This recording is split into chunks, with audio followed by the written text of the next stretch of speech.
जय श्री कृष्ण, राधे राधे, हर हर महादेव। भगवत गीता अध्याय 13 के कल तक हमने 12 श्लोक कंप्लीट किए। आज हम 13वें श्लोक से शुरुआत करेंगे। उससे पहले एक बहुत ही अच्छी लाइन है कि किसी को हरा देना बेहद आसान है, लेकिन किसी को जीतना बेहद मुश्किल।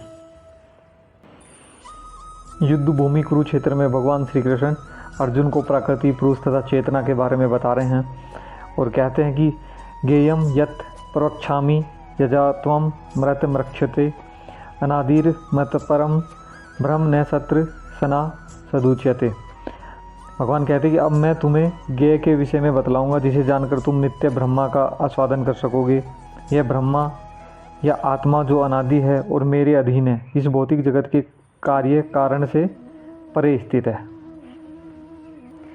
भगवान ने इस अध्याय में क्षेत्र तथा क्षेत्रज्ञ की व्याख्या की है। शरीर और शरीर को जानने वाले भक्ति में की व्याख्या की है।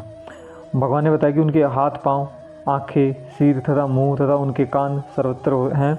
इस प्रकार परमात्मा सभी वस्तुओं में व्याप्त होकर अवस्थित है। भगवान कहते हैं कि यदि कोई उन्हें पत्र, पुष्प या जल अर्पित करता है तो वे उसे स्वीकार करते हैं। यदि भगवान दूर होते तो फिर इन वस्तुओं को कैसे स्वीकार कर पाते। यही भगवान की सर्वशक्तिमता है। यदि वे पृथ्वी से बहुत दूर हैं, अपने धाम में स्थित हैं, तो भी वे किसी द्वारा अर्पित कोई वस्तु अपना हाथ फैलाकर ग्रहण कर सकते हैं। यही उनकी शक्तिमता है। परमात्मा समस्त इंद्रियों के मूल स्रोत हैं, फिर भी वे इंद्रियों से रहित हैं। वे समस्त जीवों के पालनकर्ता होकर भी अनासक्त हैं। वे प्रकृति के गुणों से परे हैं, फिर भी वे भौतिक प्रकृति के समस्त गुणों के स्वामी हैं। भगवान कहते हैं कि परम सत्य जड़ तथा जगम समस्त जीवों के बाहर तथा भीतर स्थित है। सूक्ष्म होने के कारण वे भौतिक इंद्रियों के द्वारा जानने या देखने से परे हैं। यद्यपि वे अत्यंत दूर रहते हैं, किंतु हम सभी के निकट भी हैं।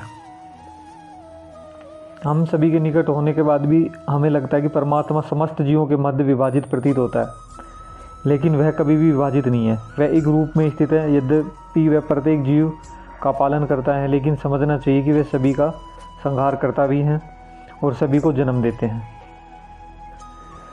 वे समस्त प्रकाशमान वस्तुओं के प्रकाश स्रोत हैं। वे भौतिक अंधकार से परे हैं और अगोचर हैं। वो ज्ञान हैं और ज्ञान को जानने वाले हैं। ज्ञान के लक्ष्य हैं। वे सबके हृदय में स्थित हैं। परमात्मा या भगवान ही सूर्य, चंद्रमा तथा नक्षत्रों जैसे समस्त प्रकाशमान वस्तुओं के प्रकाश स्रोत हैं। इस प्रकार मैंने कर्म क्षेत्र अर्थात शरीर, ज्ञान तथा ज्ञान का संक्षेप में वर्णन किया है। इसे केवल मेरे भक्त ही पूरी तरह समझ सकते हैं और इस तरह मेरे स्वभाव को प्राप्त होते हैं। भगवान ने कहा कि प्रकृति तथा जीवों को अनादि समझना चाहिए। उनके विकार तथा गुण प्रकृतिजन्य हैं। प्रकृति तथा जीव दोनों ही नित्य हैं।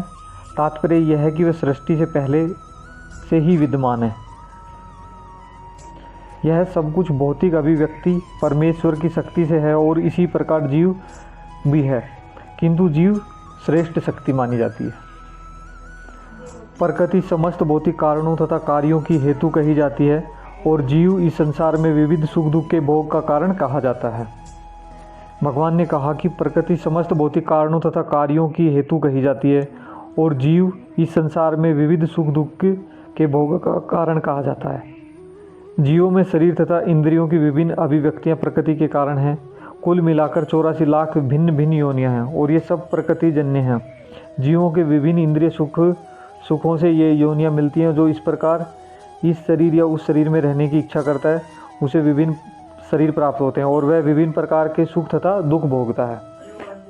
अर्थात मनुष्य को जिस प्रकार का शरीर मिलता है, उसको उसी प्रकृति के दुख सुख भोगने पड़ते हैं। इस प्रकार जीव प्रकृति के तीनों गुणों का भोग करता हुआ प्रकृति में जीवन बिताता है।